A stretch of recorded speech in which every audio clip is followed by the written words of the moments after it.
Olá, eu queria fazer um comentário a respeito de um vídeo. Eu acompanho a Patrícia Mello e eu gosto com frequência do que ela posta, mas essa postagem especial me deixou especialmente reflexiva. A Patrícia costuma falar coisas apropriadas, mas eu quero deixar claro que eu discordo de uma parte da fala dela. Uma parte da fala dela desse vídeo que eu mostro a seguir. Está em toda a imprensa e nas redes sociais a notícia de que o Whindersson Nunes, humorista, influenciador, inclusive piauiense, se internou por própria vontade, por conta própria, numa clínica psiquiátrica. Eu sempre me choco um pouco e fico meio dividida com essas notícias que expõem os artistas, as pessoas públicas, seus casamentos, suas traições, suas doenças. E no primeiro instante dessa notícia eu fiquei chateado de ver ele exposto. Porque a gente sabe o preconceito da nossa sociedade e a gente sabe o que é o estigma de uma doença mental.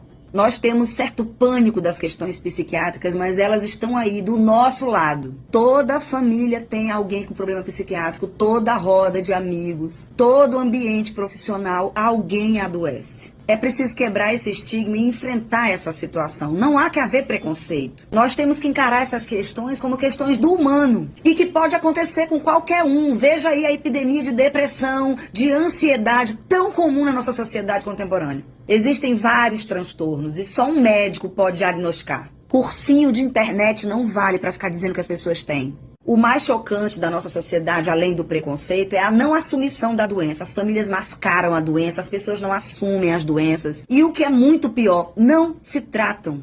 Ah, porque fulano é difícil de se relacionar. Ah, porque ele tem um gênio do cão. Ah, porque ele vive trancado, mas ele é assim mesmo. Ah, porque a pessoa só bebe demais. Gente, ninguém fala, a pessoa fala compulsivamente, não deixa ninguém falar. Aquela pessoa que tem extrema fobia social, aquela pessoa que não consegue se concentrar, aquela criança, aquele jovem que é agitado acima da média. Tudo isso pode ser sintoma de uma doença psiquiátrica, de uma doença mental, de uma doença psicológica que precisa de tratamento, muitas vezes de medicalização, de terapia, de acolhimento, apoio familiar e um olhar muito especial. Porque uma simples depressão mata a gente. No lugar que houver uma pessoa doente, todo o entorno está comprometido. São transtornos diferentes, compulsões diferentes, tem graus. Só assumindo a condição e fazendo o tratamento correto é que a gente pode ter uma vida mais leve, mais saudável. O mundo ia ser muito melhor e mais leve se as pessoas se tratassem, porque as pessoas não vão no AA, não vão no MADA, não vão no NA, não vão no psicólogo, no psicanalista e jamais, ou quase nunca, tem a coragem de se internar para tratar a sua doença. A pessoa que adoece dentro de uma família, em geral, é o mais sensível, é aquele que espelha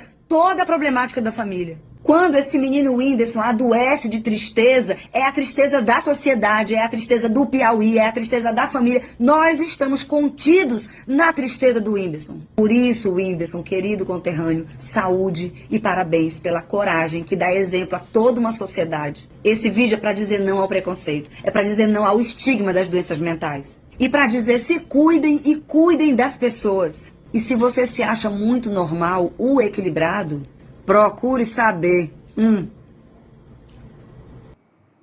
Não é só um médico que pode diagnosticar. O profissional médico não é a única categoria em condições de dar um diagnóstico. Pelo contrário, eu recebo diariamente no consultório pacientes de todas as idades que foram diagnosticados erroneamente por um profissional médico. Então, há de se ter cuidado com o profissional que damos o suposto poder de diagnosticar, independente da categoria profissional.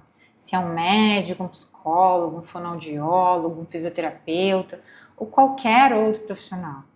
É importante que você pegue indicações daquele profissional, que você ouça pessoas que já foram acompanhadas por ele, de preferência por anos, porque a capacidade profissional de uma pessoa vai muito além dos diplomas que esse profissional possa ter.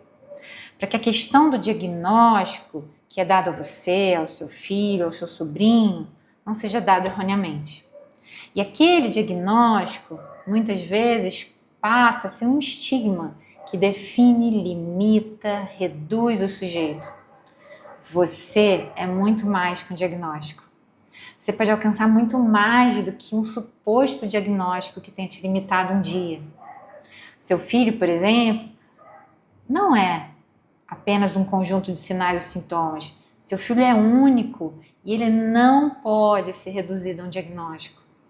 Portanto, fica aqui um alerta. Cuidado com essa busca desenfreada por diagnósticos. Eu percebo no consultório muitos pacientes em busca de diagnósticos para si, para os filhos. E é importante que a gente fique atenta para que um diagnóstico não limite você, não limite seu filho, não limite alguém da sua família. Em alguns momentos, diagnósticos se fazem necessários. Mas um bom profissional vai saber distinguir o momento em que o diagnóstico se faz necessário e quando é um momento onde aquele sujeito, num processo de construção, não precisa de um diagnóstico, para que esse diagnóstico não venha limitá-lo.